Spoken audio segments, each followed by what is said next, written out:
In this case, I will be designing a lower metal partial denture, which is also a class 3 modification 1, class 3 modification 1 denture, and I will be designing a metal partial denture.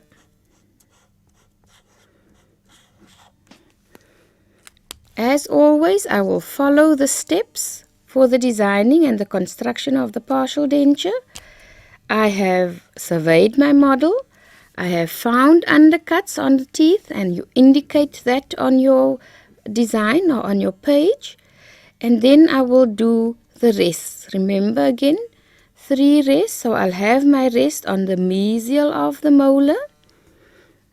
I'll have it on the mesial of the 3-7, because rest must always be provided next to the saddles. I'm going to have a distal rest on my premolar, my 3-4, as well as a cingulum rest on the canine. In this case, I'm going to have 1, 2, 3, 4 rests because of the size of the saddle. Bigger saddles, we must prevent the denture from sinking into the tissues, and the bigger the saddle, the higher the chance of the denture sinking into the tissues, and therefore providing support on either side of the saddle. The next step is to provide retention, and here again I will be using my circumferential clasp that's engaging distobuccal undercut, and I've got my reciprocal arm. Circumferential clasp that's engaging distobuccal undercut, and reciprocation is provided by my reciprocal arm of the circumferential clasp. In the third quadrant, I will also be using a circumferential clasp engaging distal undercut and my reciprocal arm. So the 3 components of the circumferential clasp is the rest, the active arm engaging undercut, and the reciprocal arm that is preventing the tooth from moving lingually. In the third quadrant, because of the length of the saddle, I'm also going to use a clasp, and remember, we cannot use circumferential clasp on premolars, and for this I'm going to have to solder on a C-clasp, a stainless steel clasp. When I have lower dentures, the first choice is always to use a lingual bar, and for that we need to have a lingual space of 7 millimeters. In this case, I will be designing a lingual plate. So here I will provide reciprocation from my plate. The next step is to then combine or connect the separate components. And here, because I'm using a plate, I do not have a minimum of 7 millimeter space for my lingual bar. I'm going to extend my plate over all my teeth. I'm connecting the separate components.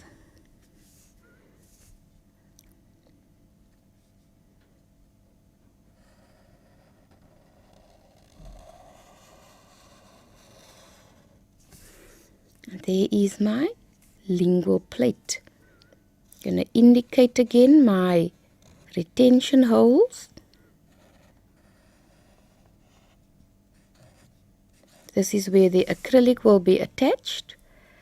See whether I have connected all the components and whether I have horizontal stability, whether I have my 1, 2, 3 rests, I've got a 4th rest, whether I have my 2 clasps, and I've got an additional clasp because of the length of the saddle, and as always, it must only be 0.25 undercut on molars for a circumferential clasp. This will be a stainless steel clasp, and we can use a 0.9 if we have a 0.25 undercut. These will be all the instructions that will be written on my design sheet so that the technician can see which undercuts I'm using as well as which attachments must be done on this class 3 modification 1.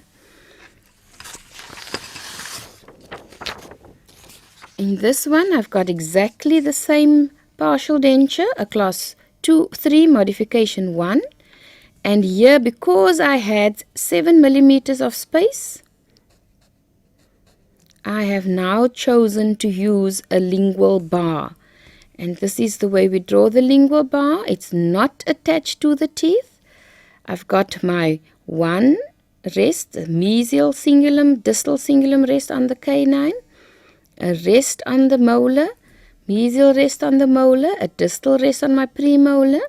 I've got my circumferential clasps on my 2 molars, and in this case I've used a ring circumferential clasp.